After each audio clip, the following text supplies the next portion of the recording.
Happy Thursday. It's time for a mailbag edition of Locked On Cougars. Getting to the questions you guys have for me on today's show. You'll also hear about BYU's wide receiving core courtesy of their position coach, Fesi Sitake. An exclusive one-on-one conversation with BYU's passing game coordinator is on the way. You are Locked On Cougars, your daily podcast on the BYU Cougars. Part of the Locked On Podcast Network. Your team every day.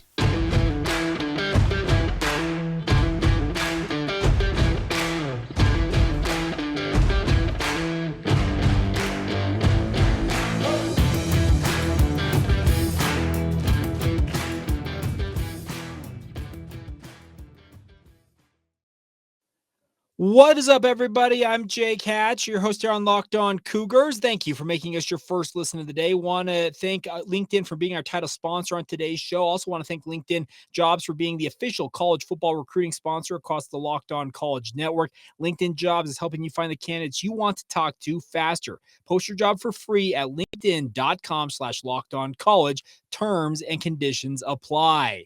Welcome on in once again to Locked On Cougars. We are very proud to be part of the Locked On Podcast Network, where, of course, the motto is your team every day. And as such, this is your only daily podcast focused on the BYU Cougars. So big thank you once again for taking the time to download the show. By the way, our goal here, for those of you who may be wondering, our goal here, simply stated, is to make you the smartest BYU fans in the room. And by way of introduction, quickly, my name is Jake. I work for the KSL Sports Zone in Salt Lake City, Utah, as the executive producer of DJ and PK, but I also spend my off hours doing this podcast on a daily basis. All right, let's talk a little BYU football. It's getting close, folks. We are 9 days away from BYU taking on USF in the season opener. It's crazy to think it's that close, but at the same time, it feels almost like an eternity. We've ground through 200 plus days of no football, and we just got to make just a little bit longer. And that's the fun part about this, is we're getting so close to the season, but at the same time, it's just still just a little ways off. The one thing about this, though, is I want to express my optimism to you guys. The BYU, they're feeling fairly confident about themselves, and that's the positive news I've taken out of training camp for BYU, is the fact that the more I've talked with coaches and players and people off the record, on the record, all that, I'm getting a sense for just how to describe this, a quiet confidence, just some optimism that this squad is going to be able to usurp a lot of what they did last year. They went 10-3 a year ago. You don't throw back 10-win seasons, no matter how disappointing that bowl loss might have been. And the funny thing about that is that bowl loss in many ways was kind of the springboard, I feel like, to where BYU's at right now. These players have bought into working extra hard in the weight room, studying their film, getting their workouts in, doing the play run practices through the dog days of summer, grinding through training camp they just wrapped up. And now it's all intentions and focus are on USF in that season opener just over a week from now. And I think that BYU right now is feeling fairly confident in their abilities and where they stand right now. Obviously, that could be a false sense of confidence. Let me be also very frank about that, is this could be a BYU squad that gets a little too puffed up on itself, and suddenly, all of a sudden, they're just kind of right back to square one when they potentially could be beaten right back. Let's say USF springs an upset. All of a sudden, Cougar Nation is at their throat. Nobody's happy inside the program, outside the program. All of that would go by the wayside. But right now, I really feel like this BYU football program has just got this quiet air of confidence about them, and I think that they're ready to go for this upcoming season. Everything I'm hearing is BYU is they're just ready to go. And we played the comments from Fesi Sitake on yesterday's show, and he said that we're sick of hitting each other. We're ready to play somebody else. And that's kind of the carrot at the end of the stick here for BYU, and soon enough, they're going to catch that carrot and get the opportunity to take on the USF Bulls and kick off the season. And it begins essentially a 3-month sprint, folks. That's how quick that college football season feels like to me in my professional realm covering the sport. But at the same time, it's a lot of fun to be doing what I do. And I know many of you out there cannot wait. And by the way, something I'm going to endeavor to do throughout this upcoming season is I'm going to endeavor to do some picks on Fridays. So tomorrow, for example, there's not a lot of games on quote unquote week 0 action this week, but I'll probably pick 5 or 6 games that I've got an interest in. I'm not going to give you gambling advice on them. I'm not necessarily going to do that. I'm just going to say, these are the teams I think are going to win. And we'll see how I score out the entirety of the season. And if you want to play along at home, we'll have nothing more for you guys to be involved with it. And you can send me your picks. But like I said, we'll make those picks on tomorrow's show, and I'll solicit your guys' feedback on that. So we'll get to all of that on a Friday edition. But I also want to let you guys hear from Fesi Sitake. He's BYU's passing game coordinator, as well as the wide receivers coach. I had a chance to catch up with him. This was going back it's actually over a week ago, I think 8 days ago or so, when I had the chance to sit down with him one-on-one outside of BYU football practice. And we talked a lot about his wide receiving core, obviously. And they've got some headliners, obviously, with guys like Puka Nacua and Gunnar Romney. But as you're going to hear right out of the gate here from Coach Sitake, he's feeling very good about the opportunity his wide receivers have had in training camp, and at the same time, just the potential for them in this upcoming season. Let's roll the tape. You guys have done a really good job. Part of that is, we're really limiting some of our proven guys, and so it creates opportunities for a lot of these guys to work their way into the rotation. And so I think that naturally, as well, has given the guys a lot of motivation to come out every day with the same energy, because it's a tight race.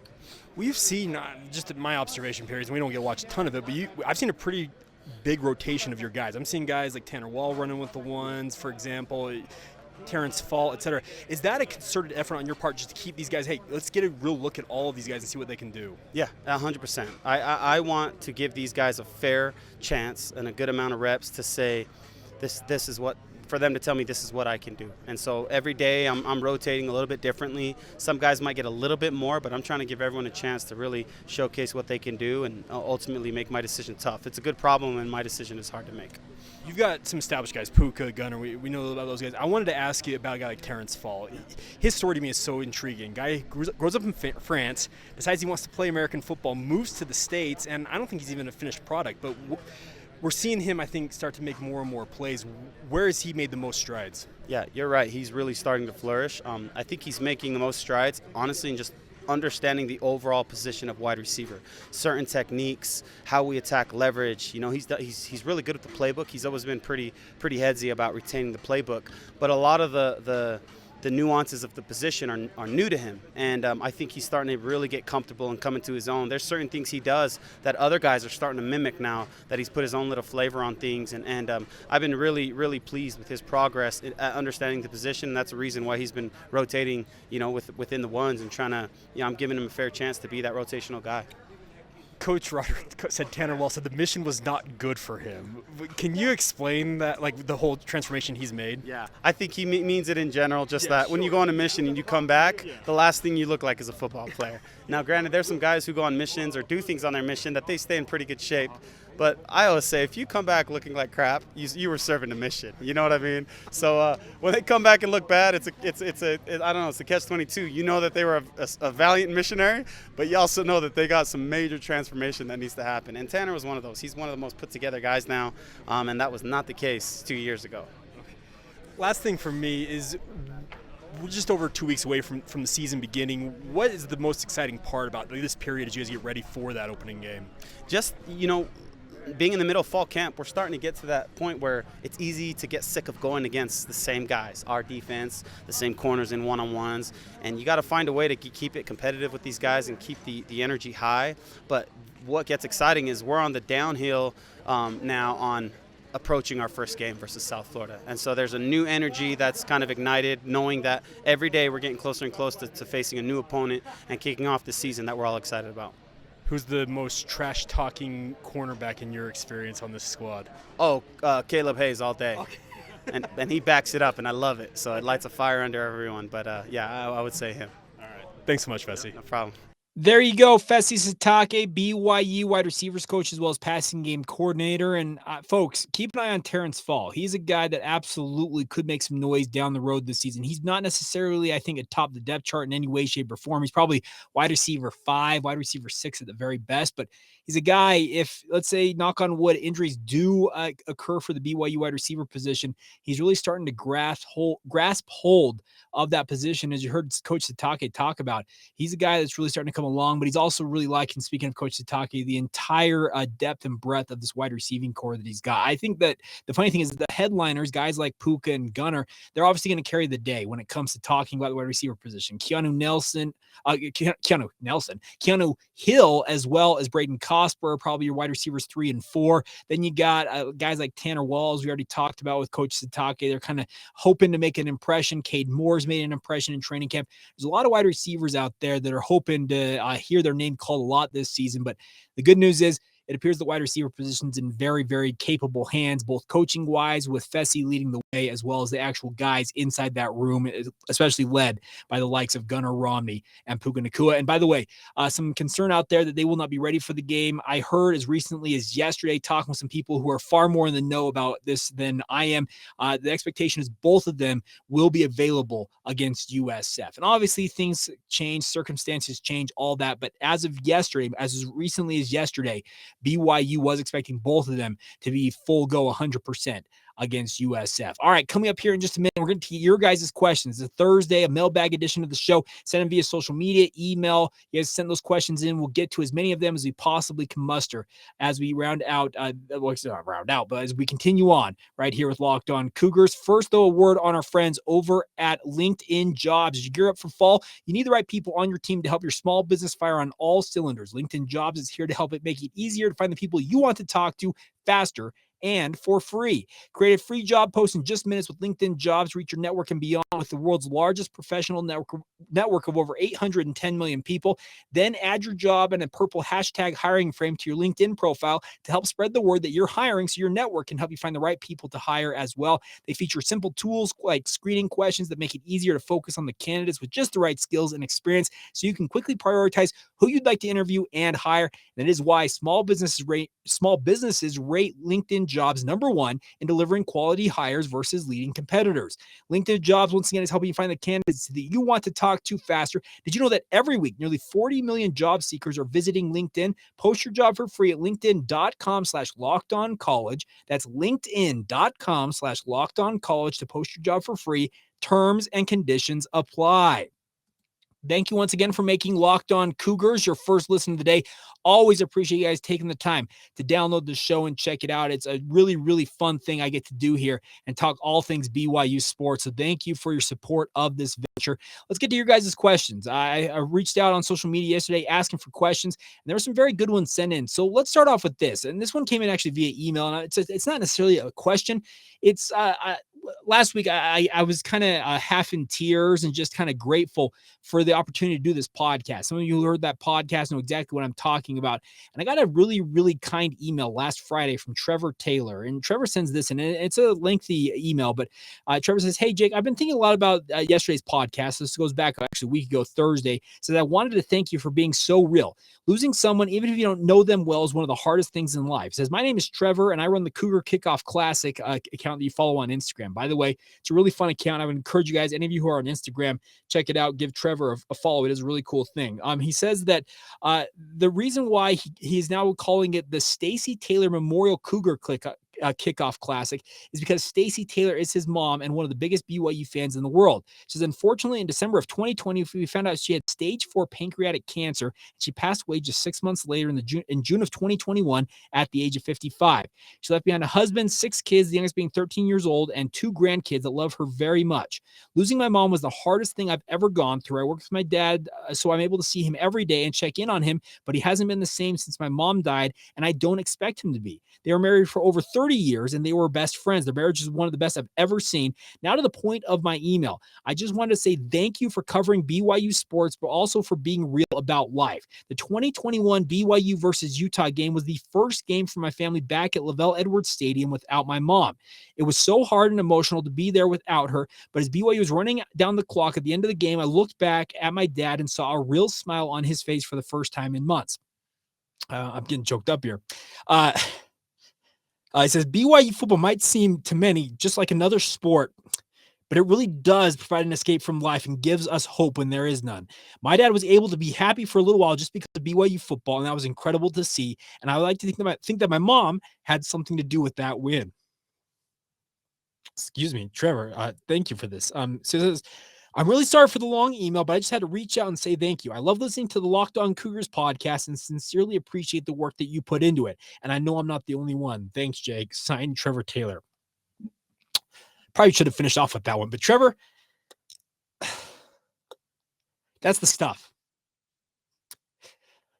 That's the stuff that makes this whole venture worth it. Because stuff like that, because sports, it transcends everything. It transcends everything in our lives. And that's the one thing I've always loved about sports is the ability for it to be an escape and an opportunity to kind of leave some of the other stuff in our lives by the wayside for a little bit. Football games last what 3 to 4 hours long, and it's just an opportunity to escape from reality for a hot minute, especially sometimes when we absolutely need that. It's like the one thing that we absolutely need, and that Trevor, my condolences to losing your mom. I can only imagine losing your mother at that age. My mom is a very important figure in my life. She's still around, still very much in every kind of facet of my life, and not in a bad way. She is a doting grandmother, a great woman, and she raised 7 kids.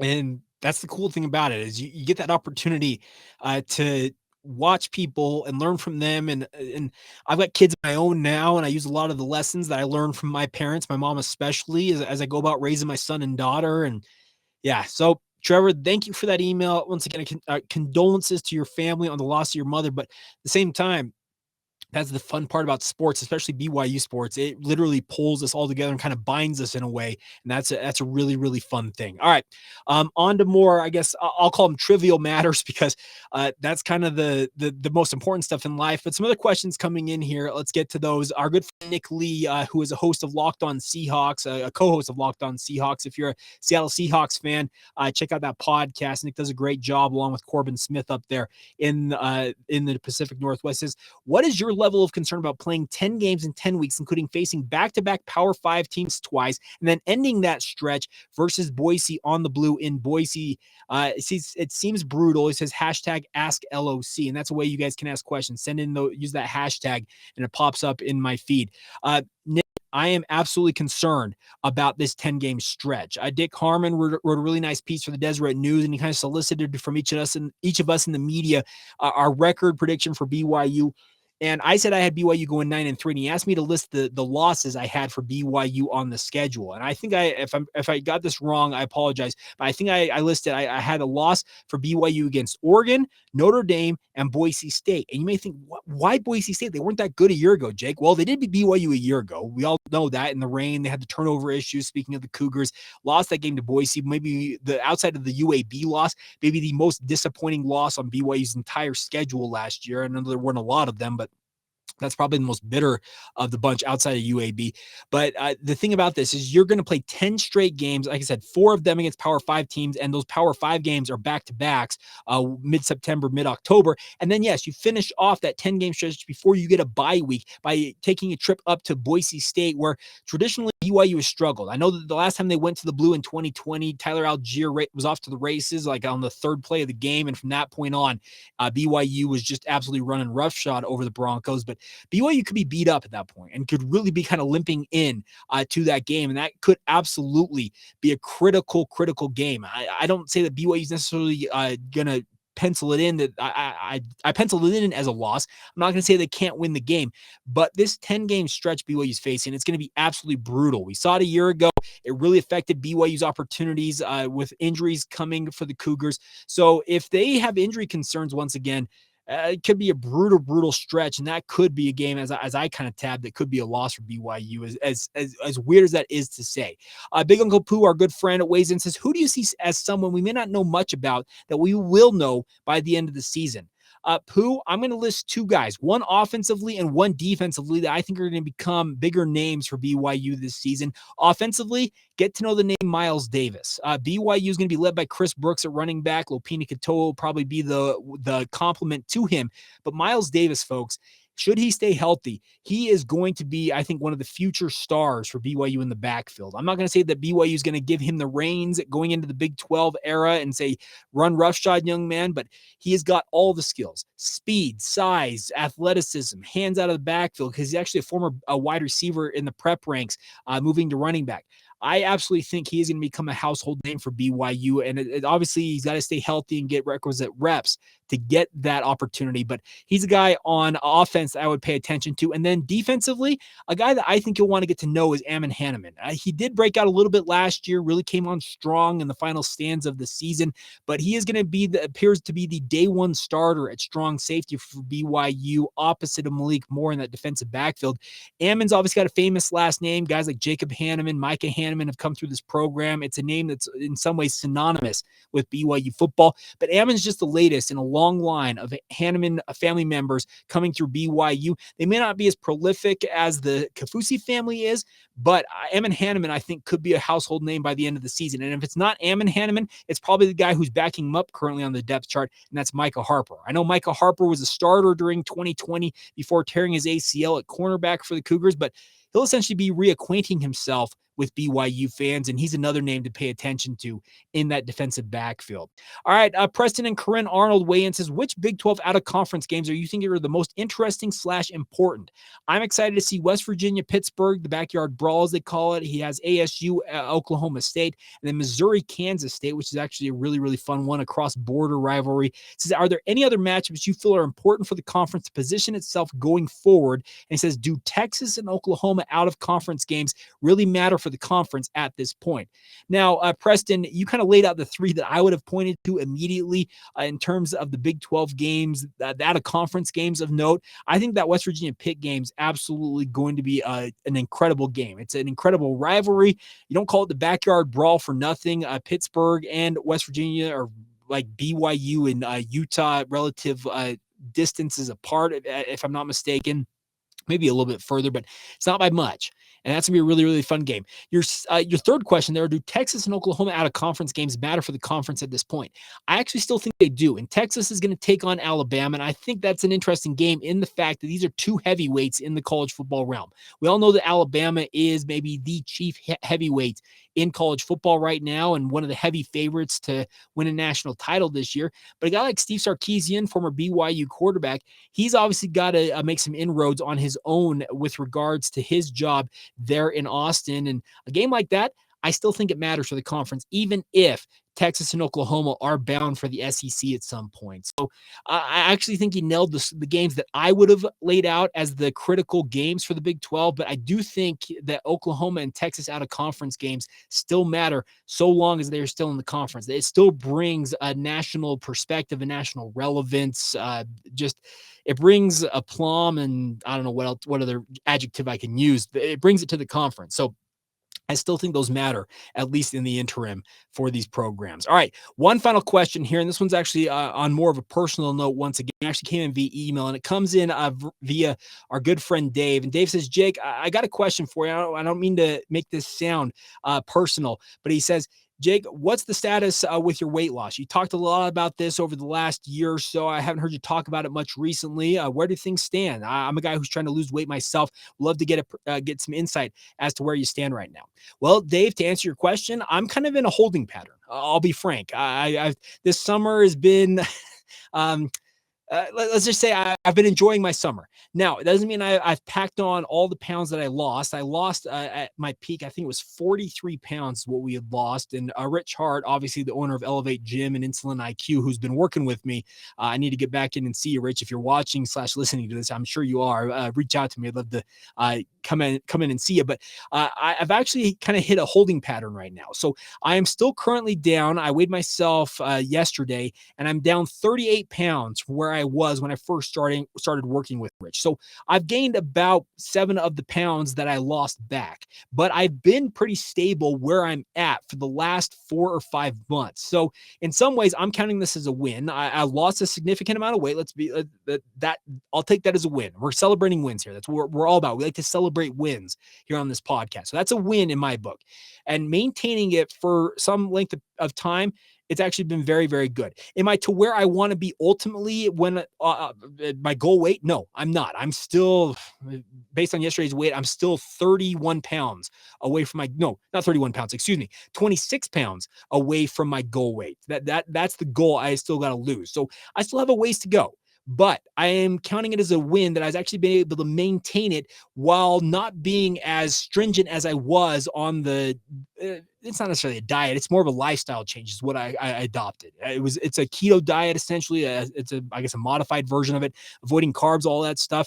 So yeah, I haven't talked a lot about my weight loss journey because I frankly haven't lost any weight in the last little bit, but it's still something I intend to do. I intend to maintain at least where I'm at. I'm not planning on going north. I'm planning on continuing to lose weight and go south and eventually reach my goal weight, and probably need to go in and get yelled at by Rich once again and get back on the horse. But thank you for reaching out, Dave. I appreciate you asking that question. I'm open to that.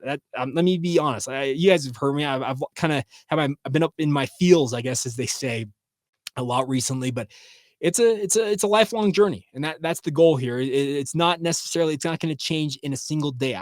Trust me, we're 18 months in the process of me maybe not 18 months, 16 months or so in the process of me losing that weight, and we're continuing to work on it. So thank you for the question, Dave. All right, coming up here in just a moment, we'll round out today's edition of the show. Got some BYU news out there on the women's volleyball front, as well as women's tennis. Also, 4 BYU football players, one of which a partner of Locked On Cougars and Clark Barrington, named to the Senior Bowl watch list. We'll get to that, as well as celebrating another one of the big wins in BYU football history, a game that many of you probably will remember back in the start of the Gary Crowton era. We'll get to all of that here as we continue on with the Locked On Cougars podcast. Just a reminder for you guys, the Ultimate College Football Preview is here. It is a 7-episode preview with college experts, local team experts, and Odyssey College Football insiders. It's everything you need to be ready for the upcoming college football season in one spot. Search for the Ultimate College Football Preview on your Odyssey app, YouTube, or wherever you get your podcasts. All right, as we round out today's edition of the show, running down some notes real quick. 4 BYU football players been named to the Reese's Senior Bowl watch list. This is the most prestigious postseason event showcase that you can attend. NFL coaches are there, administrators, talent evaluators. Anybody who's anybody in the NFL goes to this event, and it's an opportunity for you as a senior/graduated player to go out and show what you can do. And that's what the case of 4 guys for BYU have been named to this watch list. Those include Clark Barrington. He is technically a COVID junior, but he will be graduating. Blake Freeland, same deal. He will be graduating. Jaron Hall, COVID junior, going to be graduating. And Gunnar Romney is actually a senior, but if you have graduated and you've essentially gone through 4 or 5 years of school, you are eligible to be on this watch list. Do I expect all 4 of these guys to get invites to the Senior Bowl? Maybe not. I could see 3 of them. I think Gunnar Romney might be the odd man out in terms of who ultimately doesn't actually go, but all 4 are going to have that opportunity, and that's a very, very cool honor. Congratulations to all of them. We'll talk with Clark next week in his weekly appearance about being named to that watch list and kind of get his perspective on it. All right, final couple of notes here on the show. Number 10 ranked BYU women's volleyball. They're going to begin their season tomorrow with the BYU Invitational number 1. We'll talk more about that tomorrow, but they've been picked to win the West Coast Conference. The league announced yesterday. 4 Cougars were also named to the preseason All-WCC team. It was a pretty tight race between BYU and San Diego for the number 1 spot. BYU got 79 overall points, 7 first-place votes, as compared to San Diego's 73 points and 3 first-place votes. So they're expected to contend once again atop the rankings there for the West Coast Conference crown. Pepperdine was in 3rd place with 67 total points.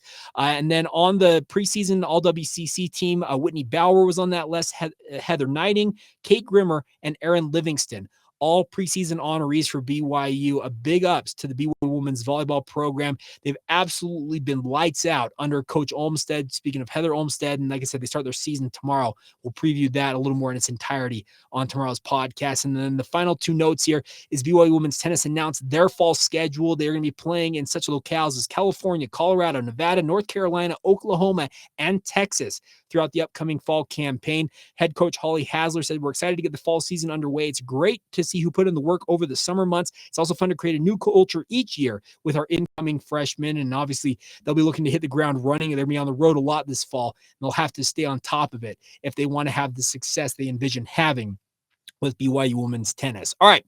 And then as we go out the door here on the show, yesterday we talked about the 1996 season opener in the, the Thrifty Car Rental Kickoff Classic, I think is what the technical name was.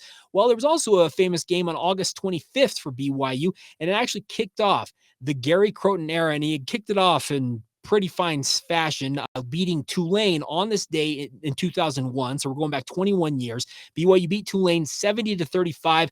One of those barn burner games. It was legitimately a barn burner outside. I remember how hot it was. I was not actually in attendance at this game. I watched it on TV, but I remember I had some youth event or something like that. Maybe it was a sport I was playing. I remember being outside before that game kicked off. Like, it is absolutely blazing out here. And BYU went out there, put up 70 points and just all kinds of numbers against the Tulane Green Wave, including this, what I think is maybe the play of the game, courtesy of Luke Staley. I like them defensively, and I think that either Sorger or Bollinger is going to lead them. I like their chances. Conference up for grabs in many minds. Staley made a great cut. Luke Staley, touchdown. 65 yards. The reason that's a big deal is because that's the fastest guy on their team, and maybe he could catch Staley from behind. Instead, to the right of your screen, you're going to see it. There's Wilkerson messing with Page. That enables Staley to get into the open field and get his third touchdown of the first quarter. That play right there, 65 yards to the house. Those you watching on YouTube saw the blocks that were set up. And the funny thing about this, in this game, Luke Staley finished the game with 10 carries, 142 yards. That's an average of 14.2 yards per carry and 3 touchdowns. Oh, by the way, all 3 of those touchdowns in that first quarter, as you heard the illustrious Todd Christensen, may he rest in peace, on that call there. That 65-yarder was his long for the game. It was absolutely lights out. Brandon Doman, to his own credit, was lights out. 25 of 31 for 286 yards, 3 touchdowns passing for him. He also added 11 carries, 116 yards, and a touchdown in his own. Brian McDonald Ashford, many of you will recall, had 18 carries in that game, 110 yards and 3 touchdowns. BYU as a team in this game rushed for 437 yards, passed for 297 yards, 734 yards en route to a 70-point outing.